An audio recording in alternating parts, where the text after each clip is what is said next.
நீ வேல்முருகனை மீண்டும் மீண்டும் நீ அவமானப்படுத்துவது, சிறுமைப்படுத்துவது உனக்கு வேற யாரையுமே பண்ண முடியாது.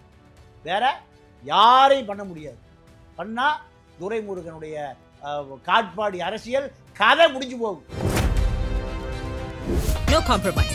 உங்க சைடுலயும் எங்க சைடுலயும். It's a GT promise. GT Holidays, South India's #1 travel brand.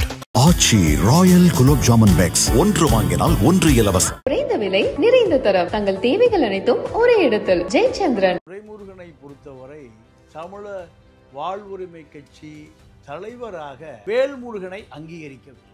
Panruti தொகுதி எம்எல்ஏ வேல்முருகன் உள்ள ஒரு தமிழ்நாட்டுக்கு நீங்க ஒரு கட்சி தலைவர் கிடையாது. இதைத்தான் மறைமுகமாக சொல்லுகிறார்.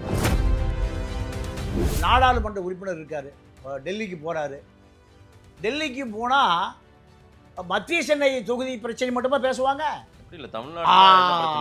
அப்ப அதுக்கு ஒரு நியாயம், இதுக்கு ஒரு நியாயமா? அது காரணம் கேட்டீங்கன்னா அது துரைமுருகனுக்கே உண்டான ஒரு கொழுப்பு.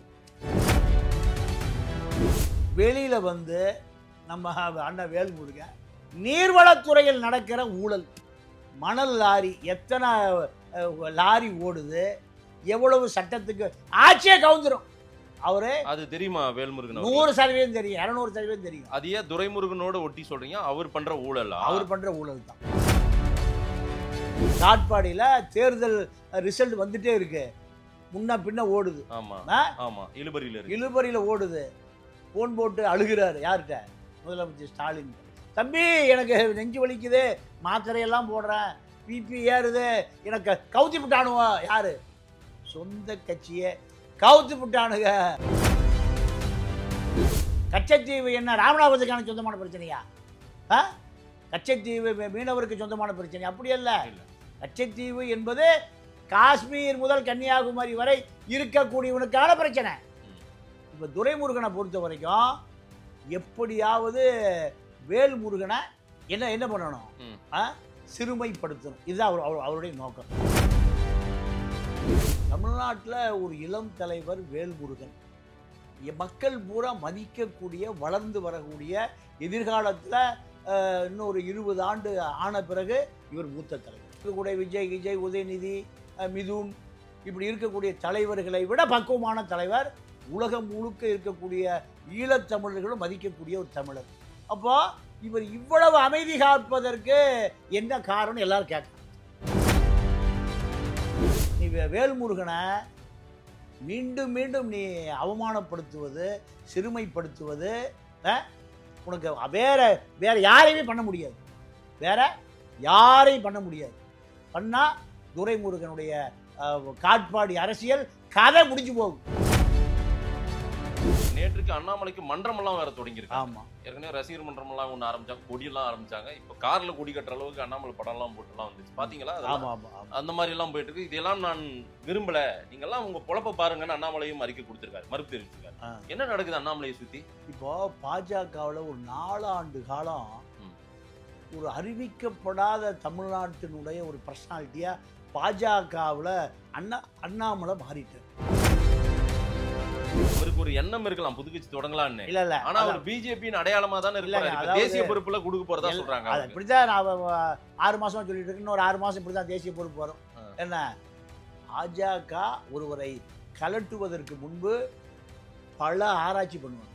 இது எந்த கட்சிக்குமே இல்ல. சோ அண்ணாமலையை இப்ப ஓரம் ஒதுக்கி வைக்கிறதுனால அவரே விலகி போறேன்றாரா? அதான் உண்மை. புதுக்கட்சி கட்டாயம் தொடங்குறாரு, கண்டிப்பா தொடங்குறாரு.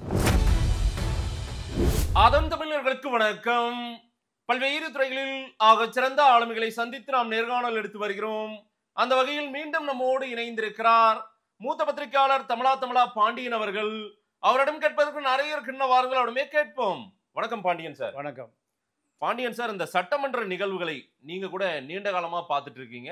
சட்டமன்ற நிகழ்வுகள்ல பல சம்பவங்கள் அரங்கேறிக்கிறது, பல வாக்குவாதங்கள் நடந்திருக்கிறது, பல சிரிப்பலைகள், நிறைய விஷயங்களும் நடந்திருக்கிறது. நேற்றைய சட்டமன்றத்தில் தமிழக வாழ்வுரிமை கட்சியினுடைய தலைவர் திரு வேல்முருகன் அவர்கள், பண்ருட்டி சட்டமன்ற தொகுதியினுடைய எம்எல்ஏ, அவர் ஒரு கவன ஈர்ப்பு தீர்மானமும் ஒரு கோரிக்கையும் வைக்கிறார். யாருக்கிட்டனா நீர்வளத்துறை அமைச்சர் திரு துரைமுருகன், திமுகவின் மூத்த தலைவராக இருக்கக்கூடியவர், எம்ஜிஆர் காலத்து அரசியல்வாதி. இன்னைக்கு நீர்வளத்துறை அவருடைய பொறுப்பு. அதாவது காவிரி உபரி நீர் வந்து அந்தியூர் பவானி மக்கள் அங்க வந்து ஒரு சில விவசாய மக்களுக்கு பெரிய அளவுக்கு அந்த தண்ணீர் பலனடையாம இருக்குது, அதற்கான ஏற்பாட்டை செய்யணும்னு அவர் கேட்கிறாரு. அதுக்கு அந்தியூர் பவானி எம்எல்ஏக்கள் இருக்காங்க, நீங்க உட்காருன்ற துணியில அவர் சொல்றாரு. அப்படிதான் இருக்குது அவரு. அதுக்கு முன்னாடி ஏற்கனவே அவர் போய் மனு கொடுத்துருக்காரு அந்த விவசாயிகளோட 2 நாளைக்கு முன்னாடி. அன்னைக்கு அதை வாங்கி வச்சுட்டு நான் பாக்குறேன்னு சொல்லியிருக்காரு. இந்த மாதிரி ஒரு பதில சொல்றவரு அங்கேயே கூட சொல்லியிருக்கலாம் அறைக்குள்ளார. ஏன் சட்டமன்ற நிகழ்வுகளை இப்படி வந்து பதிவு பண்றாரு? இதற்கு பொழிப்புரை எழுதுறாரு சபாநாயகர் அவர்கள். அவர் சொல்றாரு அதுக்கு அதுதாங்க அர்த்தம், அவர் வந்து பரிசீலனை பண்றேன்னு சொல்றாரு மீனிங்ன்றாரு. நீங்க என்ன புரிஞ்சுக்கிட்டீங்க? அந்த வீடியோவை நீங்களும் பாத்தீங்க, என்ன நடந்திருக்கு சட்டசபையில? இப்போ துரைமுருகனை பொறுத்தவரை தமிழ வாழ்வுரிமை கட்சி தலைவராக வேல்முருகனை அங்கீகரிக்கவில்லை. அவரை ஒரு கட்சி தலைவரா ஒரு எம்எல்ஏவா பாக்குறாரு. பண்டுட்டி தொகுதி எம்எல்ஏ வேல்முருகன் தமிழகத்துக்கு முழுக்க நீங்க தலைவர் கிடையாது. 232 சட்டமன்ற உறுப்பினர்களும் உள்ள ஒரு தமிழ்நாட்டுக்கு நீங்க ஒரு கட்சி தலைவர் கிடையாது. இதைத்தான் மறைமுகமாக சொல்லுகிறார், வெளிப்படையா சொல்றார். கூட்டணியில் இருக்காரு. ஆனால் இந்த பதிலை முதலமைச்சர் சொல்லியிருந்தா வேல்முருகனுக்கும் அந்த கட்சி நிர்வாகிகளும், நான் பல ஊரில் பார்த்துருக்கேன், ஒவ்வொரு ஊர்லேயும் நீங்கள் குறைந்தபட்சம் பல ஆயிரம் பேர் கூடுறான் இந்த தமிழக வாழ்வுரிமை கட்சிக்கு. அப்போது இதை அங்கீகரிக்க மறுக்கிற மூத்த உறுப்பினர் துரைமுருகன். நீங்கள் நான் பல அவர் பேசும்போது எங்கள் பங்காளிங்கன்னு சொல்லுவார். யாரு? வேல்முருகன். அவர் துரைமுருகன் எங்க பங்காளின்னு பாசமா சொல்லுவார். ஆனா துரைமுருகன் என்ன சொல்றாரு? பகையாளிங்கிறாரு. இல்ல அதுக்கு மீனிங் அப்படிதானா? வேற எப்படியுமே இல்ல. தமிழ் இதுக்கு போய் இலக்கண இலக்கியம்லாம் படிக்க வேண்டியது இல்லை. இல்ல சார், எங்க அண்ணன் வேல்முருகன் ஒரு தொகுதியினுடைய எம்எல்ஏ, அந்த அடிப்படையில் அவர் பாக்குறாரு. இல்ல கருணாநிதியும் தொகுதி எம்எல்ஏ தான். ஆமா. ஜெயலலிதாவும் தொகுதி எம்எல்ஏ தான். ஆமா. எடப்பாடி பழனிசாமியும் ஒரு தொகுதி எம்எல்ஏ தான். சரி. அதற்கு பிறகு அவர்கள் தமிழ்நாடு முழுக்க அறியப்பட்டவர்கள் அல்ல, தமிழக மக்களுடைய பிரச்சனைகளை பேசக்கூடிய தகுதி உடையவர்கள். சட்டமன்றத்தில் எல்லா தொகுதி பிரச்சனையும் பேசலாம். நீங்க இப்போ ஒரு நாடாளுமன்ற உறுப்பினர் இருக்காரு, டெல்லிக்கு போறாரு. டெல்லிக்கு போனா மத்திய சென்னை தொகுதி பிரச்சனை மட்டுமா பேசுவாங்க? எப்படி இல்ல, தமிழ்நாடு பேசலாம். அப்ப அதுக்கு ஒரு நியாயம், இதுக்கு ஒரு நியாயமா? இப்ப எனக்கு அது கேட்கும் போதே எனக்கு உண்மையாகவே நீங்க அதாவது ஏன் அப்படி நினைக்கிறாரு துரைமுருகன்? இல்ல அது காரணம் கேட்டீங்கன்னா, அது துரைமுருகனுக்கே உண்டான ஒரு கொழுப்பால் செய்த உருவம். ஏன் அப்படி? இல்ல அது வேற, இதோட வார்த்தை இல்லைங்க, இதுக்கு மேல நான் சொல்லக்கூடாதுன்னு நினைக்கிறேன். ஏன்னா சொந்த தொகுதியிலேயே அவர் ஜெயிக்க முடியல. தேர்தல் ஜெயிக்க முடியல சார். காட்பாடியில தேர்தல் ரிசல்ட் வந்துட்டே இருக்கு, முன்ன பின்ன ஓடுது. இழுபறியில ஓடுது. போன் போட்டு அழுகிறாரு. யார்கிட்ட? முதலமைச்சர் ஸ்டாலின். அவரு என்ன பண்ண முடியும்? தேர்தல் சொல்றத கேளுங்க. மந்திரி சபையில விட்டுறாத, மந்திரி சபையில தோத்தாலும் என்ன எங்காவது மந்திரி ஆக்கி ஏதாவது ஒரு தொகுதியில் வெற்றி வர வச்சு என்னை அமைச்சரவையில் வை. தம்பி எனக்கு நெஞ்சு வலிக்குது, மாத்திரையெல்லாம் போடுறேன், பிபி ஏறுது, எனக்கு கவுத்தி விட்டானுவா. யாரு? சொந்த கட்சியை கவுத்தி விட்டானுங்க. இதுதான் துரைமுருகனுடைய இன்றைய நிலை. என்ன காரணம்? உனக்கு பின்னால் வந்த பல பேர் இப்ப மந்திரி ஆட்டா. நீ கூட்டி கொண்டு வந்த எங்க திமுக கொடியை அடையாளப்படுத்திய பல பேர் இன்னைக்கு மந்திரி. எங்க? ராணிப்பேட்டை காந்தி, நந்தகுமார், இப்படி பல பேர் சொல்லலாம். ஏபி நந்தகுமார் இப்ப எம்எல்ஏ தான். அவரு நீங்க மந்திரியை விட அதிக அதிகாரம் உள்ளவர். எங்க? அப்படியா? ஆமா, நீங்க வேலூர்ல மந்திரியை விட அதிக அதிகாரம் உள்ளவர். துரைமுருகனுடைய அந்த சீனியாரிட்டி, அந்த சமூகம் அவர் பின்னாடி ஒண்ணும் இல்லை, வன்னியர் சமூகம். அப்படியே நீங்க பல்ட்டி அடிக்கிறாரு. காரணம், யாருக்கும் விசுவாசமாக இருந்ததாக வரலாறே இல்லை. உங்களுக்கும் இந்த மக்கள் விசுவாசமா இல்லை. இப்போ இது என்ன பண்ண இருக்கணும்னா, ஒன்று பூகம்பம் வந்திருக்காது, சுனாமி வந்திருக்காது, வெளியில வந்து நம்ம அண்ணன் வேல்முருகன் நீர்வளத்துறையில் நடக்கிற ஊழல், மணல் லாரி எத்தனை லாரி ஓடுது, எவ்வளவு சட்டத்துக்கு ஆட்சியே கவுந்துரும். அவரு அது தெரியுமா வேல்முருகன்? 100% தெரியும், 200% தெரியும். அது ஏன் துரைமுருகனோட ஒட்டி சொல்றீங்க? அவர் பண்ற ஊழலா? அவர் பண்ற ஊழல் தான். பொது பிரச்சனை, அதாவது என்ன, பவானி அந்தியூர் உபரி நீர் போனா ஒரு லட்சக்கணக்கான விவசாயி பலனடைவா. ஏன் அந்த தொகுதி எம்எல்ஏ தான் அதை பேசணுமா? துரைமுருகன் வேலூர் பிரச்சனை மட்டும் தான் பேசுவாரா? இல்லை, வேலூர் துரைமுருகனை பொறுத்த வரைக்கும் காட்பாடி பிரச்சனை தான் பேசுவாரா? இத்தனை ஆண்டு காலம் காட்பாடி பிரச்சனையும் வேலூர் பிரச்சனையும் தான் பேசியிருக்காரா? இல்லையா? அவர் மினிஸ்டர்னுவாரு, மினிஸ்டர் நானு, நீங்க எம்எல்ஏன்னுவாரு. எம்எல்ஏக்கு என்ன அதிகாரம் இருக்கோ, மந்திரிக்கு என்ன அதிகாரம் இருக்கோ, அதை தாண்டி ஒரு மாநிலம் தழுவிய ஒரு கட்சி தலைவருக்கு நீங்க அதிகாரம் இல்லாமல் எப்படி போகும்? எப்படி அதிகாரம் இல்லாமல் போகும்? அப்போ இது மாநிலம் தழுவிய ஒரு கட்சி. இந்த கட்சியினுடைய தலைவர் தமிழ்நாட்டில் எங்க இருக்கக்கூடிய சட்டமன்ற உறுப்பினர் பிரச்சனைகளை தாண்டி தமிழ்நாட்டுக்கே உண்டான பொது பிரச்சனையை பேச முடியும். காவிரி பிரச்சனை கர்நாடகா வஞ்சிக்கிறதுன்னு பேசக்கூடாதா?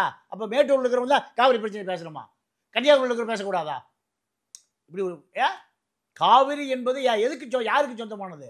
தமிழகத்துக்கே சொந்தமானது.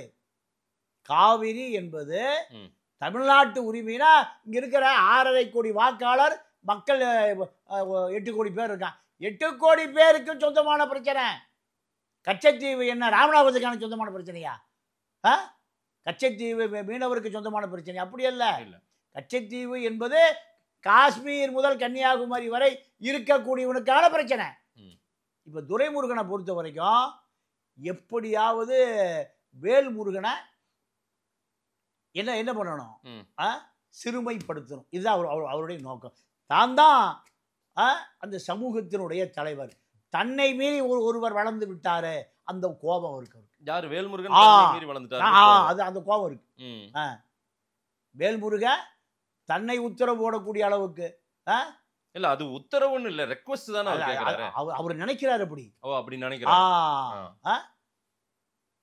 இந்த கோபம் தான் சட்டசபையில வெளிவருது. இல்ல, 2 நாளைக்கு முன்னாடி விவசாயிகளோடு போய் சந்திக்கும் போதே அதை சொல்லிருக்கலாம்ல, அங்கேயே சொல்லிருக்கலாம்ல. இல்ல, அது அப்ப சொல்லியிருந்தா துரைமுருகன் மந்திரியா இருப்பதே கேள்விக்குரியாயிருக்கு. ஏன் அங்க சொல்லியிருந்தாருன்னா இவர் வெளியில வந்து பிரஸ் மீட் வச்சிருப்பார், விவசாயிகளோடு பிரஸ் மீட் வச்சிருப்பார். என்ன வேல்முருகன், நீங்க அந்தியூர் பவானி எம்எல்ஏ வரட்டு நீங்க போயா வெளியில, என்ன இப்படி காவிரி கடைமடை விவசாயிகள் வரை இவர் என்ன சிறுமைப்படுத்திட்டார். இல்ல சார், எங்க அண்ணன் வேல்முருகனுக்கு பிரச்சனை என்னன்னா, சபையில இவர் ஓங்கி ஒலிக்கிறாரு, இவர் கோவப்படுறாரு அப்படின்ற ஒரு கம்ப்ளைண்ட்டை திமுக தரப்பினர், ஏன்னா கடந்த முறை சேகர்பாபுவோட ஒரு வாக்குவாதம், ஆமா இந்த முறை திரு வேல்முருகன் அவர்களோட இவர் வந்து கேட்கிறாரு, ரெக்வெஸ்ட் பண்றாரு, இதெல்லாம் செஞ்சு கொடுங்க. அதுக்கு கோவப்படுறாங்க. வெளியே வந்துட்டு இவரும் பிரஸ் மீட்ல ஆதங்கப்படுறாரு, கோவப்படுறாரு. ஆனா திமுக அலைன்ஸ்ல தான் இருக்காரு, எங்க தாத்தா கட்சி எங்க அப்பா கட்சின்னு சொல்றாரு. இது ஏன் அந்த மாதிரி ஒரு டிஃபரன்ஸும் அவர் காட்டிடுறாரு? இல்ல, அவரை பொறுத்த வரைக்கும் திமுக கூட்டணியில் தொடரணும்னு நினைக்கிறார். சரி, ஆனால் அதே நேரத்தில் திமுகவுக்கு நான் அடிமை இல்லைன்னு சொல்றாரு. ஆனா அவங்க அப்படி நினைக்கிறாங்களோ? ஆனா அவங்க என்ன நினைக்கிறாங்க, நீ அடிமை. யாரு? திமுகவுக்கு தமிழக வாழ்வுரிமை கட்சி வேல்முருக, நாங்கள் சொல்லுவதை நீ கேட்டுக்கொள்ளணும். காவிரி கடைமடை வரை மணல் திருட்டு நடக்குது. ஒரு நாளைக்கு 2000 லாரி எங்க போகுது? கர்நாடகா போகுது. 2000 லாரி கேரளா போகுது. தினம் நடந்து திமுக அதிமுக ஆட்சியே மாறாம நடந்துட்டு இருக்கு. நீங்க அந்த விவசாயிகளோடு போய் சந்தித்த பொழுது இதை சொல்லியிருந்தாருன்னா இவர் கோபப்பட்டு அப்படியே அந்த விவசாயிகளோட வந்து துரைமுருகனுடைய அமைச்சரவை கட்டுப்பட்டு மணல் மாஃபியாக்கள் என்ன பண்றான்னு வச்சிருந்தாருன்னா பூகம்பம் ஆயிருக்கு. என்ன ஆயிருக்கா? அதை அந்த நேரத்தில் அவரை இந்த விஷயத்தை சொல்லாம என்ன பண்றாரு, சபையில வந்து சபையில் சொல்லுகிறார். இல்ல, சபையில சொல்றதும் அது வாக்குவாதம் ஆகுதுல, இப்ப செய்தி ஆகி போச்சு, பிரச்சனை ஆகி போச்சு. இல்ல, இப்போ எனக்கு ஒரு சந்தேகம் என்னன்னா, தமிழ்நாட்டில் ஒரு இளம் தலைவர் வேல்முருகன் மக்கள் பூரா மதிக்கக்கூடிய வளர்ந்து வரக்கூடிய எதிர்காலத்தில் இன்னொரு 20 ஆண்டு ஆன பிறகு இவர் மூத்த தலைவர். இப்போ இருக்கக்கூடிய விஜய், உதயநிதி, மிதுன் இப்படி இருக்கக்கூடிய தலைவர்களை விட பக்குவமான தலைவர். உலகம் முழுக்க இருக்கக்கூடிய ஈழத்தமிழர்களும் மதிக்கக்கூடிய ஒரு தமிழர். அப்போ இவர் இவ்வளவு அமைதி காப்பதற்கு என்ன காரணம் எல்லாரும் கேட்கலாம். ஏங்க இவர் அமைதியாக கோவப்படுறாரு? ஆனால் அந்த கோபம் வெடிக்கவில்லைன்னு எல்லாரும் கோவப்படுறான். வெடிக்கக்கூடிய தன்மை உள்ள நபர். இப்போ துரைமுருகன் தொடர்ந்து இவரை அவமானப்படுத்துறாரு. அவமானப்படுத்துகிற பொழுது துரைமுருகனை நீங்க அவமானப்படுத்த வேண்டாம், அவரை இனிமேல் அவமானப்படுத்தாமல் இருப்பதற்கான வேலை செய்யணுமா இல்லையா? யார் செய்யணும்? இது வேல்முருகன் செய்யணும். என்ன செய்யணும்? என்ன செய்யணுமா? நீங்க கனிம வள திருட்டுங்கிற ஒரு விஷயத்தை எடுத்தா துரைமுருகன் ஆஃப் ஆயிடுவாரா? ஆஃப் ஆக மாட்டாரு, கழிதிம்பர். எங்க அந்த அந்த அந்த வழக்கு, மணல் திருட்டு வழக்கு, என்ஃபோர்ஸ்மெண்ட்டு, அமலாக்கத்துறை, வருமான வரித்துறை அத்தனையும் பாய்ந்தால எங்க லண்டன் வரைக்கும் அது நீளும்.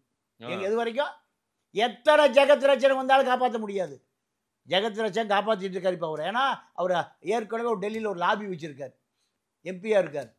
அதை வைத்து துரைமுருகனை காப்பாற்றுவதே இன ரீதியான பாசம்தான். அந்த இன ரீதியான பாசத்தை நீங்க வேல்முருகன் என்ன பண்றாரு? அடக்கி வாசிக்கிறார். அப்படி பார்த்தா இவரும் வன்னியர் படையாட்சி அதெல்லாம் தாண்டி தலைவர் அவரு. யாரு? வேல்முருகனா நீ அப்படியே அடக்க முடியாது. சரி சரி. அப்படி இல்ல இவரு உறவா பங்காளின்றாருல, அது அன்பா சொல்றாருங்க. ஆனால் அவர் இவரை பங்காளியா பார்க்கல. எப்படி பார்க்கறாரு? பகையாளியா பார்க்கறாரு. அப்ப பகையாளியா தான் நீங்க டீல் பண்ணணும். ஓகே. நீங்க பங்காளியா நீங்க பண்ணக்கூடாது. இல்ல சார், இல்லங்க இதை விட துரைமுருகனுக்கு இவ வேணும்னு அவர் நினைக்கிறாரு. எனக்கு அதுதான். ஏன்னா இவரு ஒரு தமிழ் தேசியத்தினுடைய அடையாளமாக பார்க்கப்படுகிற நபரா மாறி இல்லையா? இப்ப இருந்த கட்சி பாமக, ஆனால் அதை தாண்டி தமிழ் தேசிய அரசியலில் இன்னைக்கு வளர்ந்து வருகிற உலக தமிழர்களால் மதிக்கப்படுகிற ஒரு தலைவர் இன்னைக்கு வேல்முருகன். இந்த இடம் என்பது சாதாரணமாக கிடைத்த இடம் அல்ல. இல்லை சார், இன்னைக்கு தமிழர் பிரச்சனை ஏதாவதுன்னா முதல்ல திரு வேல்முருகன், திரு சீமான் போன்றவர்கள் குரல் கொடுக்குறாங்க. வேல்முருகன் அவர்கள், இந்த ஓபிஎஸ் அவர்கள் எல்லா மாநிலத்துக்காரும் வந்து டிஎன்பிசி எழுதிகளான போது அதை அவர் தான் முறியடிச்சார். உடைச்சது அவர் தான் உடைச்சாரு. ஒரு பிரச்சனை ரெண்டு பிரச்சனை இல்ல. பிக் பாஸ்ல கலாச்சார சீரழிவு நடக்குது அப்படின்னா கொந்தளிக்கிறாரு, கோபப்படுறாரு.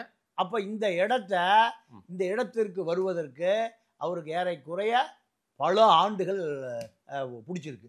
இப்ப இதை இந்த துரைமுருகனை போன்ற கனிம வள திருட்டு பண்ணக்கூடிய ஒரு அமைச்சர், கனிம வள நீங்க கன்னியாகுமரியிலிருந்து மலையெல்லாம் கேரளா போயிட்டு இருக்கு, மலையெல்லாம் கேரளா போயிட்டு இருக்கு. இந்த பக்கம் அத்தனை மணலும் கர்நாடகா போயிட்டு இருக்கு, கேரளா போயிட்டு இருக்கு. இதெல்லாம் கனிம வளத்துறையை சண்டை போட்டு கேட்டு வாங்குறாரு ஸ்டாலின். 60-40 நீங்க 60 எடுத்து 40 பார்ட்டி ஃபண்டு கொடுங்கிறாரு. யாரு? ஸ்டாலின். திருடுவதில் பங்கு அதை கூட கொடுக்க மாட்டேங்கிறார். யாரு? துரைமுருகன். கட்டாயப்படுத்தி அந்த துறை அபகரிக்கிறது. அப்போ சபரீசன் போராடி அந்த மணல் கான்ட்ராக்டை தூக்கி வேற ஒருத்தர் கொடுக்குறாரு. மீண்டும் அதை திருப்பி தனக்கு வேணுங்கிறார். ஸ்டாலினை பொறுத்த வரைக்கும் இப்போ என்னன்னா, திமுகவுடைய ஆட்டம் ரொம்ப ஸ்லோ வாய்ஸில் இருக்கு. விஜய் வந்த பிறகு இந்த நேரத்தில் இதையும் பகைத்து கொள்ள முடியாதுங்கிற ஒரு தடுமாற்றத்தில் முதலமைச்சர் இருக்கார். இல்லை சார், துரைமுருகன் இப்படி பேசுறாரு, சேகர் பாபு இப்படி பேசுறாரு, இது சபையில் வந்து பெரிய பிரச்சனை ஆகுது, இந்த திரு வேல்முருகன் கோவப்படுறாரு, இதெல்லாம் அவருக்கு சிஎம்க்கு தெரியுது இல்லை? அதை சமாதானப்படுத்த வேண்டிய வேலையை திரு வேல்முருகன் எடுக்கணும்னு நீங்க சொல்றீங்க. ஐயா ஸ்டாலின் அவர்களும் அவர் கூட்டணியில் இருக்காரு, ஒரு கூட்டணி கட்சியின் தலைவர் அவரு. நம்மளுமே கொஞ்சம் நிதானத்தோட அவர் அணுகலாம், இந்த கூட்டணி எதுவும் சிக்கலாயிடக்கூடாதுன்னு கூட நினைக்கலாம் இல்லையா? அது துரைமுருகனுக்கு அந்த அக்கறை இல்லையா? நீங்க பாமக 100% அதிமுக கூட போகுது, பிஜேபியோட பாமக 2 பாமக 7 பாமக கிடையாது சார். நீங்க குருமூர்த்தி இல்ல, பாமக எது உண்மையான பாமக? அன்புமணி பாமக தான். ஐயா மருத்துவர் மூத்தவர், அவர் 87 வயசாச்சு. இப்போ பைபாஸ் சர்ஜரி 100 ஆண்டு காலம் வாழலாம். எனக்கு அவர் தலைவர் தான் ஆமா ஐயா, சரியா? ஆனால் கட்சி ஆட்சி அதிகாரம் எல்லாம் முழுசா எங்கே வந்து சேர்ந்துருச்சு? அன்புமணிகிட்ட. இன்னைக்கு டெல்லியிலிருந்து வந்த அமித்ஷாவுடைய பிரதிநிதி பாண்டா யாரை பார்த்தாரு? அன்புமணியை. அப்போ அதுதான் உத்தரவு. பட் ஐயாவும் கூட இருந்தா தானே அது ஒரு ஐயா கூட இருக்காம பக்கத்து வீட்டுல இருக்க போறாரு. ஐயாவும் பாமக தான். ஜி.கே. மணி, அருள் 2 பேரும் திமுக போறாங்க. என்ன சொல்றீங்க? ஆமா, தேர்தல் வருகிற பொழுது பாருங்க, எழுதி வச்சுங்க. திமுக வேட்பாளர் மேட்டூர் வேட்பாளர் ஜி.கே. மணி, அருள் சேலம் திமுக வேட்பாளர். கண்டிப்பா அன்புமணி சீட்டு தர மாட்டாரு. அன்புமணி தான் கட்சி. இப்போ முதல்ல எடப்பாடி என்ன சொன்னாருன்னா, உங்க அப்பாவையும் கூட்டிட்டு வாங்கினாரு. இப்போ அப்பாவை நான் பாத்துக்கிறேன்ட்டாரு. யாரு? எடப்பாடி. அப்பாவை நான் பாத்துக்கிறேன். அமித்ஷா சொல்லிட்டாரு, அப்பாவை நாங்களே பாத்துக்கிறோம், நீங்க நாங்க சொன்னபடி கேட்டுட்டு எங்க கூட இருங்க. இப்படி முடிவுக்கு வந்துருச்சு. அதனால ஜெகத்ரட்சகனும் துரைமுருகனும் பாமகவை திமுக கொண்டு போய் வலுவா இருக்கிற போதே கூட சேர்க்க முடியலையே. அப்பா மகன் 2 பேரும் ஒன்னா இருக்கும் போதே கூட சேர்க்க முடியலையே. எடப்பாடி பர்ச்சேஸ் பண்ணிட்டாரா? ஜெயலலிதா பர்ச்சேஸ் பண்ணல. அதுக்கும் வேல்முருகன் சண்டை போடுறது என்ன? இல்ல பாமக வந்து இல்ல அதுக்கு என்ன காரணம்னா, பாமக அதிமுக பக்கம் வந்த பிறகு நீங்க அந்த பகுதிக்கு போறதுக்கு ஒரு ராமதாஸ், குட்டி ராமதாஸ் வேணும்ல. யார் அவரு? அவ்வளவு வேல்முருகன். சரி, அந்த மக்கள் நீங்க ராமதாஸுக்கு எதிராக ராமதாஸுடைய சிஷிய வேணும், அன்புமணி அல்ல, வேல்முருகன். அவரு கார்ப்பரேட் தலைவர். யாரு? அன்புமணி. இவரு கார்ப்பரேஷன் தலைவர். ஏழை எளிய மக்கள், உழைக்கிறவன், போறவன், வர்றவன் எல்லாரையும் பேர் சொல்லி கூப்பிடக்கூடிய அளவுக்கு வேல்முருகனுக்கு எல்லா பேரும் தெரியும். அந்த ராமதாஸோடு இருந்த காலத்தில் வன்னியர் பெல்ட்டில் இன்னைக்கு அன்புமணி இல்லாமல் அந்த இடத்துல வேல்முருகன் இருந்தா பாமகனுடைய வாக்கு சதவீதம் 10%. அன்புமணி இருக்க வேண்டிய இடத்துல வேல்முருகனை உட்கார வச்சு ஐயா அழகு பார்த்தால் எப்படி பெரியாருடைய பெருந்தொண்டன் நீங்க அண்ணாவை சொல்லுவாங்க. அதே போல தமிழ் தலைவர் கலைஞர் இல்ல, அப்படி யாரும் எனக்கு தெரிஞ்ச மாதிரி தெரியல. எப்போ பெரியார்ட்ட உட்கார்ந்து இதே கருணாநிதி சொல்றாரு, ஐயா ஆணையிடுகிறார், அண்ணா ஊழையிடுகிறார், நரிகை போல சொன்னவர் தான் யாரு? கருணாநிதி. அப்போ பெரியாருடைய பெருந்தொண்டன்னா நீங்க அண்ணாவை சொல்லலாம். அண்ணா செய்த துரோகத்தால் பெரியார் இயக்கம் வீழ்த்தப்பட்டது. இப்போ அதே போலதான் பாமகவை பொறுத்தவரை, பாமக இன்னைக்கு அன்புமணி இருக்கக்கூடிய இடத்துல இருக்க வேண்டியவர் யார்? வேல்முருகன் இருந்தா பாமகவுடைய வாக்கு சதவீதம் எத்தனை சதவீதம்? 10%. தமிழ்நாடு முழுக்க பொங்கி எழுந்துருவான். பன்னீர் சங்கம் பாமகல 7-8% ராமதாஸ் உச்சபட்சத்தில் இருக்கிற காலத்தில் வாழப்படியே வந்து உட்கார்ந்துருப்பார். ஜெயலலிதா எப்போ ராமதாஸ் வருவார், திண்டிவனத்தில் கார் போட்டுதுன்னா எப்போ வந்து சேருவார்னு அந்த அம்மா உளவுத்துறை கேட்டுகிட்டே இருக்கும். கருணாநிதி திண்டிவனம் மாவட்ட செயலாளர் பேர் கருணாநிதி, திண்டிவனம் மாவட்ட செயலாளர் பேர் கருணாநிதி. அப்போ அது 10 நாட்டுமுத்தன் நாயக்கன் தெருவுக்கு நான் கருணாநிதி பேசுகிறேன்னு வருவார். அப்போ என்ன ஃபோன் எடுப்பாங்க, நம்ம திண்டிவனம் மாவட்ட செயலாளர் நம்ம ஆளுக்கு ஃபோன் எடுப்பாங்க, இளைஞர் கருணாநிதி ஐயா, நானே படம் பார்த்துருக்கேன்.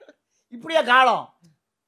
இப்போ பாமக 2-3 இதுக்கு என்ன காரணம்னா, வேல்முருகனை போன்ற அனைத்து தொண்டர்களிடமும் அனுசரணையாக போகக்கூடிய, பெயர் சொல்லி கூப்பிடக்கூடிய, லாபம் நட்டம் நல்லது கெட்டது அனைத்திலும் பங்கு வரக்கூடிய ஐயாவுக்கு பிறகு அந்த இடம் பெரிய வெற்றிடமாகி போச்சு. பூத்தா இளங்கோவன் இல்லை, பெரிய பெரிய தலைவர்கள் இருக்காங்க. அவங்களாம் பூத்தா இளங்கோவன் வெளியே போய் அதிமுக போய் சென்றார். சரி, இப்படி பல தலைவர்கள் இல்லை. அது அந்த இடைவெளி தான் பாமக இவ்வளவு பலவீனமாக போச்சு.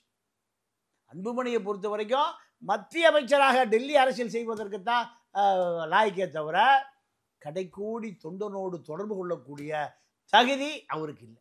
நம்ம வேல்முருகனுக்கு வந்துருவோம். அப்போ இல்ல வேல்முருகனுடைய தேவை துரைமுருகனுக்கு தெரியும்ல, வேல்முருகன் எல்லாம் தெரியும். ஆனா இத துரைமுருகனால் ஏற்றுக்கொள்ள முடியல. யார? வேல்முருகனுடைய முக்கியத்துவம் திமுகவில் ராமதாஸை எதிர்க்கக்கூடிய, பாமகவை எதிர்க்கக்கூடிய வலிமை ஒரே ஆளுக்கு யாருக்கு இருக்கு? வேல்முருகன். வேல்முருகன். அத இவர் இத விரும்பல. திமுக என்ன நினைக்குதுன்னா, பாமக எங்கெங்க வலிமையா இருக்கோ, அதிமுக அந்த அணிக்கு போதோ அங்கெல்லாம் யாரை கொண்டு நிறுத்துறாங்க? வேல்முருகன். இதே துரைமுருகனுக்கு பிடிக்கல. இல்ல சார், அப்ப அது பலம் திமுகவுக்கு தானே வேல்முருகனால. அது துரைமுருகனும் உணரணும் இல்ல, உணர மாட்டேங்கிறாரு. அப்ப என்ன பண்ணணும்? இல்ல பாமக உள்ள கொண்டு வரணும்னு நினைக்கிறாரோ? பாமக உள்ளால வராதுங்க. பாமக உள்ள போகாம ஜெயிலுக்கு போகாம தப்பா இருக்கு தான் பாஜக இருக்குது. எங்க போய் உள்ள கொண்டு வர்றது? 2 பேரும் மகனும் மருமகளும் ஐயா காலை பிடிச்சிட்டு எங்களை ஜெயிலுக்கு போட்டுறாத வாக்கரிசி அவரே சொன்னாரா இல்லையா? 2024 தேர்தல்ல. அப்போ எங்க உள்ள போறது? உள்ள போகாம இருக்கிறத பாஜகவுல பத்திரமா இருக்கு. அதுக்காக வாய்ப்பு இல்லை. பாஜக கூட்டணியில் இருப்பவர்களை எதிர்ப்பதற்கு, பாமகவை எதிர்ப்பதற்கு அந்த சமூக வாக்குக்காக யார் தேவைப்படுறா? வேல்முருகன் தேவைப்படுறாரு. அதோட அடுத்த தேர்தல் வருகிற பொழுது வேல்முருகன் தேவைப்படுவார். இதை யார் சொல்றா? துரைமுருகன் சொல்றார். அப்போ இப்ப தேவை தேர்தல் வரப்போகுது. இந்த நேரத்துல சண்டை போட்டா ஒரு திடீர்னு கோச்சிக்கிட்டு அணி மாறிட்டா என்ன பண்றது? துரைமுருகனே அரசியல் விட்டு போறாரு. துரைமுருகன் அரசியல் இந்த தேர்தலோட முடிஞ்சது. அவரு சீட்டே இல்லை அவருக்கு. யார் சொன்ன? நீங்க ஏன் சொல்றீங்க? இல்லங்க, நீ எழுதி வச்சுக்கங்க சார். ரஜினியை விட்டு சொல்றாங்க, ஏப்பா சீட்டை தேய்ச்சிட்டு இருக்காத, பெஞ்செல்லாம் தேய்க்காத, இடத்த காலி பண்ணியா, நீ பள்ளி கொடுத்து வெளியே போயிட்டேன், நீ எல்லாம் ஓல்டு ஸ்டூடெண்ட், முன்னாள் மாணவர் சங்க தலைவர், நீ இப்ப எதுக்கு பள்ளிக்கூடத்துக்கு வர்ற? இல்ல அவருதான் கலைஞர் கண்ணிலேயே விரல விட்டு ஆடினவர் நல்லா சொன்னார்ல. ஆமா, எல்லாம் ஆமா. ஏன்னா கருணாநிதி பயந்துட்டு இருப்பாரு. இப்ப சபரீஷ் எல்லாம் பயப்பட மாட்டார். கருணாநிதிக்கு பயம் இருந்தது. எலி என்றாலும் பயம், புலி என்றாலும் பயம், பெரும்பான்மை ஜாதியை பார்த்தாலும் பயம், எல்லாம் பயம், வீரபாண்டியார் பார்த்தாலும் பயம். ஆனா சபரீஷன் தான் இப்போ டிசைடிங் அத்தாரிட்டி. பட்டியல் யார் முடிவு பண்ணுவா? மச்சானு தான் முடிவு பண்ணுவாங்க. மச்சானு தான். அதனால துரைமுருகன் பேர் இருக்காது. பேரே இல்ல, அடிச்சாச்சு எப்பவோ. துரைமுருகன் பேரை எப்பவோ அடிச்சாச்சு.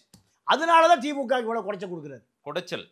இது அதாவது திமுகவுக்கு இப்படி வலுவடை செய்யற வேலையை பண்றாரா? அதுதான் உண்மையான காரணம். இதுதான் நீங்க ஆத்திரக்காரனுக்கு புத்தி மட்டு. இதேதான். எப்படியா போங்க, என்னமோ போங்க, எனக்கே சீட் இல்ல, நீங்க என்ன ஆட்டத்தை குறைச்சு விடுவேன், அவ்வளவுதான். ஆனா வண்டி லாரி போயிட்டே இருக்கு, மணல் லாரி போயிட்டே இருக்கு, கல்லு லாரி போயிட்டே இருக்கு, கனிம வளம் திருட்டு போயிட்டே இருக்கு. இதை ஒரு பிரஸ் மீட் வச்சாருன்னா துரைமுருகன் காலையில் எங்க தெரியுமா இருப்பாரு? வடசரவாக்கம் போலீஸ் ஸ்டேஷன் பக்கத்தில் இருப்பார். அங்கதான் ஒரு வீடு இருக்கு, வேல்முருகன் வீடு. ஏப்பா என்னப்பா இப்படி என்ன காலி பண்ணிட்டியப்பா? முடிஞ்ச காவிரியை திறந்து நான் வலசரவாக்கம் பக்கம் கூட விடுறேன். ஒன்றும் இல்லை, ஒரு பிரஸ் மீட் வைக்க சொல்லுங்க. பட்டியல் அவர்கிட்ட இருக்கு, ஏன் அடக்கி வாசிக்கிறாருன்னு தெரியல. நான் உரிமையோட அவரை கேட்கறேன், வேல்முருகன். ஆமா, உரிமையோட அவர் கேட்கறேன். நீங்க ஏன் இவ்வளவு பொறுமையா இருக்கீங்க? சார், நான் திமுகவின் சில 2-3 அமைச்சர்கள்கிட்டயும் இது சம்பந்தமா பேசும்போது சில எம்எல்ஏக்கள்கிட்டயும் நான் பேசினேன். அவங்களே வருத்தப்படுறாங்க, துரைமுருகன் இப்படி ஒரு பதில சொல்லிருக்க கூடாதுங்க, ஏன் இப்படி சொன்னாருன்னு தெரியல, எங்களுக்குமே அது கொஞ்சம் அதிர்ச்சியா தான் இருந்தது. அவர் கேட்டாருன்னா பரிசீலனை பண்றேன், இல்லைன்னா பாக்குறேன்னு சொல்லிட்டு தூக்கி போட்டு கூட போயிருக்கலாம். கொழுப்புங்க வேற ஒண்ணுமே இல்லைங்க. கருணாநிதியோட எம்ஜிஆரோடு இருந்தார் என்கிற கொழுப்பு, கிழிஞ்ச சட்டையை போட்டு எம்ஜிஆரால் கண்டுபிடிக்கப்பட்ட நீ எம்ஜிஆருக்கே துரோகம் பண்ணி இன்னைக்கு கோடீஸ்வர கோமகன் பல கோடி எங்க லண்டன் வரைக்கும் சொத்து வாங்கியாச்சு. இந்த திராவிட இயக்கம் தான் உனக்கு அடையாளம் படுத்தியது. அதுக்கு பிறகு கருணாநிதி ஏன் பயந்தார்னா, ஒரு சமூகம் உனக்கு பின்னாடி இருக்குன்னு பயந்தார், வன்னியர் சமூகம். ஆனா நீ வேல்முருகனை மீண்டும் மீண்டும் நீ அவமானப்படுத்துவது, சிறுமைப்படுத்துவது உனக்கு வேற யாரையுமே பண்ண முடியாது. பண்ணா துரைமுருகனுடைய காட்பாடி அரசியல் கதை முடிஞ்சு போகும். இவரு அமைதி காக்கிறார். என்ன காரணம்? சரி, ஒரு பெரிய அரசியல்வாதி, ஒரு பெரிய மனிதன், நாமே அவருடைய அரசியல் வாழ்க்கையை முடித்து வைக்க கூடாது. ஒரு பிரஸ் மீட், வேற ஒண்ணுமே வேண்டாம். அவருடைய இவ்வளவு பட்டியல் இருக்கு, 1 மணி நேரம் பட்டியல் இருக்கு, 1008 பஞ்சாயத்து ஆயிரும். ஏங்க உங்களை அடிக்க ஆரம்பிச்சிட்டான், நீங்க கிளம்புங்க. வேல்முருகன் வாய் திறந்தால் துரைமுருகன் தாங்க காலி, முடிஞ்சது காலி. அவ்வளவு விஷயம் இருக்கு, ஏன் அமைதி காக்கிறாருன்னு எனக்கு புரியல, வருத்தமா இருக்கு. ஏன்னா நான் மறுபடியும் அவருக்கு ஞாபகப்படுத்துறது, உரிமையோட நீங்க பண்டுட்டி எம்எல்ஏ அல்ல, என்ன எம்எல்ஏ? தமிழ்நாட்டின் தேவை இருக்கு. தமிழ்நாட்டுக்கு ஒரு தமிழ் தேசிய தலைவன் தேவை இருக்கு. வர்ற பூரா வடசரவாக்கம் போலீஸ் ஸ்டேஷன்ல முடிச்சு போயிடுறான். வடசரவாக்கம் போலீஸ் ஸ்டேஷன்லேயே முடிஞ்சு போயிடுறான். ஆனால் இங்க ஒரு பெரிய வலசரவாக்கம் போலீஸ் ஸ்டேஷன் பக்கத்துல தாங்க இருக்கு. அவர் வீடு அங்க இருக்கு. ஆனா அந்த பக்கம் திரும்பியே பார்க்கறது இல்லை. போலீஸ் ஸ்டேஷன் பக்கம் கட்சி தொண்டெல்லாம் அவர் அரைச்சி விடுறது இல்லை. அப்போ அதுக்குள்ள போக வேண்டாம், விடுங்க. அப்போ இவரை பொறுத்த வரைக்கும் வேல்முருகன் என்பவன் ஒரு சட்டமன்ற உறுப்பினர் மட்டும் இல்லை, சட்டமன்ற உறுப்பினர் இல்லைன்னா கூட அவர் ஒரு பெரிய அரசியல்வாதி தான். திமுக எம்எல்ஏவா இருந்து ஏதோ கட்டி ஆளுவதில்லை. உலகத்தில் இருக்கிற தமிழம் பூரா இன்னைக்கே வேல்முருகனை ஐயா உங்க முதலமைச்சர்கிட்ட சொல்லி ஒரு தீர்மானம் போட சொல்லுங்கய்யா. இது ஒரு ஜெனோசைடு, இது ஒரு ஜெனோசைடு, படுகொலை, இனப்படுகொலைன்னு இதை தீர்மானம் போட சொல்லுங்கய்யா. டெல்லி பதறான், ஏதோ போட்டுருவாரோ, வேல்முருகன் அழுத்தம் கொடுத்து ஸ்டாலின் போட்டுருவாரோன்னு டெல்லி பதறான். வேல்முருகனுக்கு ஸ்டாலினுக்கு என்ன சண்டை? சொத்து தகராறா, பங்காளி தகராறா, இல்லை ஏதாவது மணலில் காசு கேட்குறாரா, இல்லை சேகரெட்டிகிட்ட காசு கேட்குறாரா, இல்லை ரத்ன ராமச்சந்திரன் பணம் கொடு, அதெல்லாம் தேவையில்லை, அதெல்லாம் தாண்டி வந்துட்டார். ஆனால் இப்போ வேல்முருகனை பார்த்து திமுக பயப்படுது. என்ன பயப்படுது? வளர்ந்துருவோம். இப்போ தமிழ் தேசிய அரசியல் ஒரு பெரிய இடைவெளி இருக்கு. அதை விஜய் நம்பி போன இளைஞர்கள் தடுமாறுறான், சீமாங்கிட்ட போனவன் தடுமாறுறான். தமிழ் தேசிய அரசியல இங்கே ஒரு பெரிய இடைவெளி இருக்கு. தமிழ் தேசிய சிறு குறு இயக்கங்கள் அத்தனையும் ஒருங்கிணைக்கக்கூடிய தகுதி உடையவர் இன்னைக்கு வேல்முருகன். அப்போ இந்த தகுதி வேல்முருகனுக்கு வந்துவிடக் கூடாது என்பதில் திமுகவும் கவனமாக இருக்கு. அதனுடைய வெளிப்பாடாக துரைமுருகன் அசிங்கப்படுத்துறார், சிறுமைப்படுத்துறார். இதுதான் நடந்தது. உள்ள காரணம் இதுதாங்க. முழுக்க துரைமுருகனுக்கு வந்து கோபமே வேல்முருகனுடைய வளர்ச்சி பிடிக்கல, வேற ஒண்ணு இல்லை. அதுதான் பிரச்சனை. இதுல இன்னொரு முக்கியமான விஷயமா நான் பேசணும். பிஜேபி பக்கம் வரேன் நான். திரு அண்ணாமலை அவர்கள் புதிய கட்சி தொடங்க போறதா ஒரு செய்திகள் எல்லாம் வந்துட்டே இருக்குது. இதை திரு அண்ணாமலையும் மறுத்திருக்கிறார். நேற்றுக்கு அண்ணாமலைக்கு மன்றம் எல்லாம் வேற தொடங்கியிருக்காங்க. ஏற்கனவே ரசிகர் மன்றம் எல்லாம் ஒண்ணு ஆரம்பிச்சாங்க, கொடியெல்லாம் ஆரம்பிச்சாங்க. இப்ப கார்ல கொடி கட்டுற அளவுக்கு அண்ணாமலை படம் எல்லாம் போட்டு எல்லாம் வந்துச்சு, பாத்தீங்களா? அந்த மாதிரி எல்லாம் போயிட்டு இருக்கு. இதெல்லாம் நான் விரும்பல, நீங்க எல்லாம் உங்க பொழப்ப பாருங்கன்னு அண்ணாமலையும் அறிக்கை கொடுத்திருக்காரு, மறுப்பு தெரிவிச்சிருக்காரு. என்ன நடக்குது அண்ணாமலையை சுத்தி? இப்போ பாஜகவுல ஒரு 4 ஆண்டு காலம் ஒரு அறிவிக்கப்படாத தமிழ்நாட்டினுடைய ஒரு பர்சனாலிட்டியா பாஜகவுல அண்ணாமலை மாறிட்டார். சரி, நீங்க அது பெரிய அபாயம். அது பாஜகவை பொறுத்த வரைக்கும் ஒரு பிற்போக்கு சித்தாந்த கட்சி. அது அங்க கட்சி ரீதியாகத்தான் அவன் வந்து விசுவாசமா இருப்பான். அங்க தனிநபர் துதிபாடலே இருக்காது. சரி, யார் இருந்தாலும் சரி, தமிழிசை இருந்தாலும் சரி, இலா கணேசன் இருந்தாலும் சரி, யார் இருந்தாலுமே, முருகன் இருந்தாலும் சரி, யார் தனிநபர் துதிபாடல இல்லாத கட்சி கம்யூனிஸ்டுகள் தான்.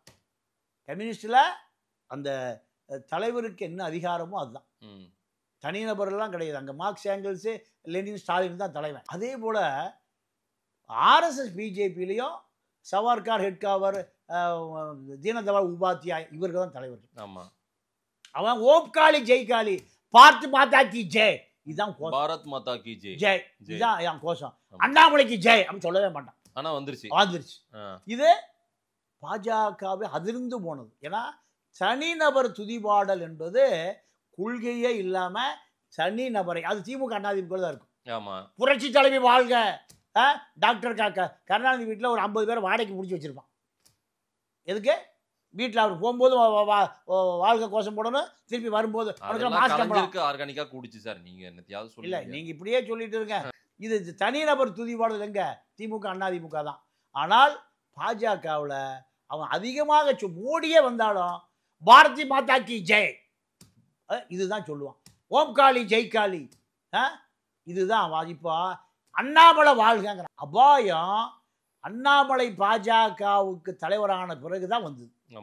வந்த பிறகு தமிழ்நாடு முழுக்க அண்ணாமலை ஆதரவாளர் சங்கம் தான் பாஜகவா மாறிச்சு. ஆதரவாளர் சங்கம் எங்க போனாலும் சரி, ஒரு உடனடியில் லெட்டர் ஒரு தலைவர், சிறுபான்மை பிரிவு தலைவர், பெரும்பான்மை தலைவர், வியாபாரி சங்க தலைவர், மாங்காய் சங்க தலைவர், கத்திரிக்காய் சங்க தலைவர்னு பல சங்கங்களை, பல அமைப்புகளை உருவாக்கி எல்லாருக்கும் லெட்டர் பேடு அண்ணாமலை கொடுத்த பிறகு அவன் அந்த லெட்டர் பேடு, ஒரு காரு, ஒரு கொடி, இப்படி ஒரு கூட்டம் உருவாயிருச்சு. சார், நான் நடந்த ஒரு உண்மை சம்பவத்தை சொல்ல சார். இந்த நயினாருடைய யாத்திரையை வந்து நான் ஒரு கவரேஜ் சரி என்ன தொடங்குறாரு என்னன்னு போய் ஸ்மெல் பண்ணலான்னு அன்றைக்கி நியூஸ் போகிறேன். நான் மதுரையில தான் தொடங்கினாரு. காவல்துறையினர், பெண் காவலர்கள் ஒரு 2-3 பேர் என்னுடைய முன்னாடி சீட்ல, நாங்க கொஞ்சம் ஓரமா தான் உட்காந்துருக்கோம், மேடைக்கு மிக அருகில், கொஞ்சம் காவலுக்கு வந்தவங்க சேர் போட்டு உட்காந்துட்டாங்க. நான் பின்னாடி உட்காந்துருக்கேன்.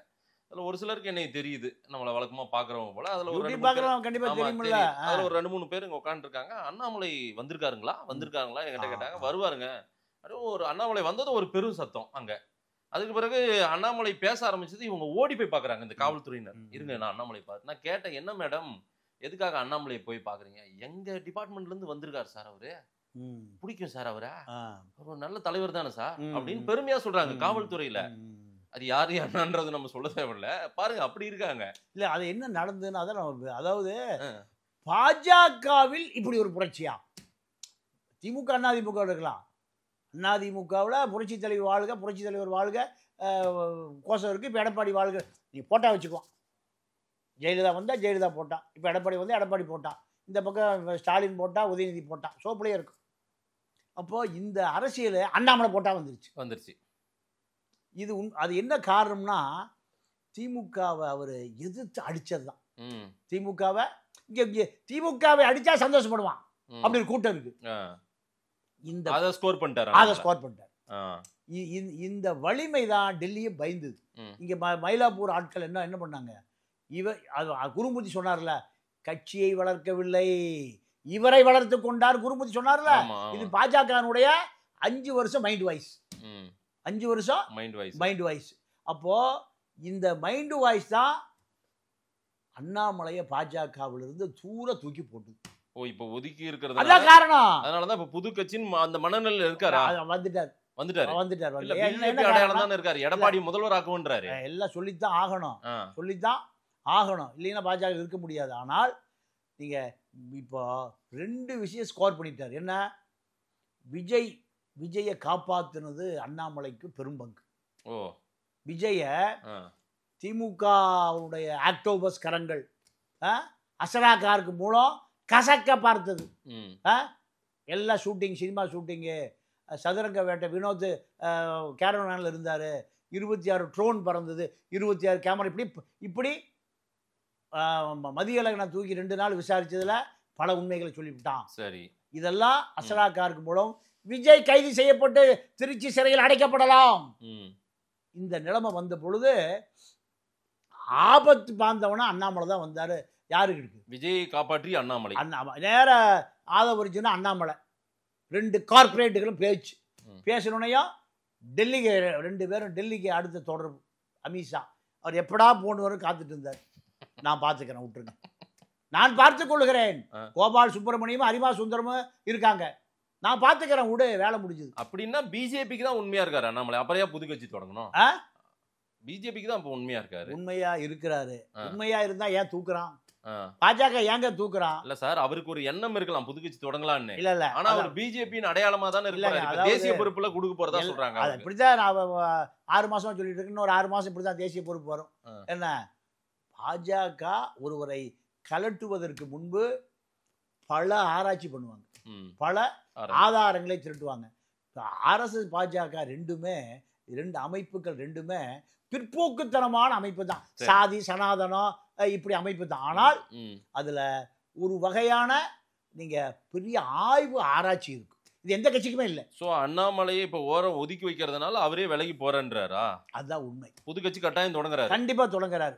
ஏன்னா மாநில தலைவராக வாழ்ந்து பழகிட்டார் அண்ணாமலை. இப்ப இன்னொரு மாநில தலைவருக்கு பின்னாடி போக முடியாது. சரி, அப்ப இந்த ஆதரவாளர் கூட்டங்களை காப்பாற்றுவதற்கு ஆளே இல்லை. இப்ப அவரு லண்டன் போயிருந்தாரு. இங்க போலீஸ்ல மாட்டிக்கிட்டவன், உள்ளூர்ல மாட்டிக்கிட்டவன், மணல் திருடுறவன், எல்லா ஆளும் முளகாப்பொடி வெங்கடேசன் மாதிரி ஆளுங்க, ஹாரிஸ் மாதிரி ஆளுகள்லாம் அண்ணாமலைக்கு போன போட்டாயா காப்பாத்து, உன்னை நம்பிச்சாயா வந்தோம். ஏப்பா என்னையவே காப்பாற்ற முடியாம நான் ஓடி ஒளிஞ்சிட்டு இருக்கேன், நான் எப்படி உங்களை காப்பாத்துறது? அப்போ தனி கட்சி தேவை. யார் நடத்துறா? கொங்கு ஈஸ்வரன் நடத்துறாரா? கொங்கு பெல்ட்டை நம்பி ஆரம்பித்த இயக்கம் இன்னைக்கு அவர் ஒரு எம்பி ஒரு எம்எல்ஏ இருக்காங்க. இப்போ ஆல் பார்ட்டி மீட்டிங்ல கொங்கு ஈஸ்வரன் இல்லாம நீங்க அரசியல் பண்ண முடியல. இப்போ திமுக கூட்டணி பாத்தீங்களா?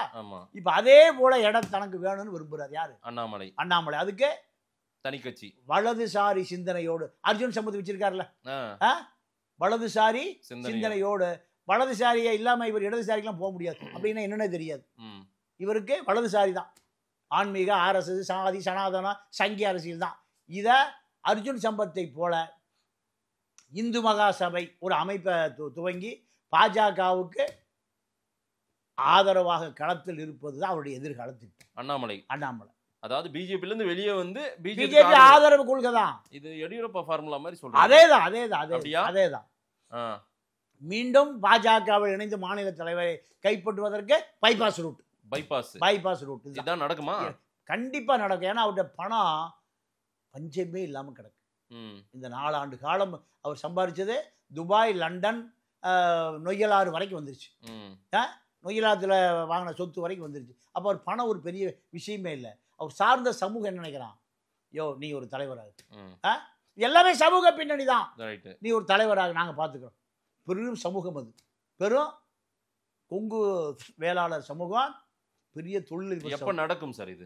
எப்ப நடக்கும்? தேர்தலுக்கு முன்பே நடக்கும். புது கட்சி கண்டிப்பா பார்க்கலாம் சார். நிறைய விஷயங்கள் நீங்க வந்து துரைமுருகன் வெர்சஸ் வேல்முருகன் அந்த சட்டசபையில் நடந்த வாக்குவாதம், அதற்கு பிறகாக அண்ணாமலை புது கட்சி தொடங்குறார் என்ற ஒரு புதிய செய்தியும் சொல்லியிருக்கேன். மக்கள் என்ன சொல்றாங்கன்னு பார்க்கலாம். நேரில் வந்து நேரம் கொடுத்து பேசியமைக்கு நன்றி பாண்டியன் சார். நன்றி, வணக்கம்.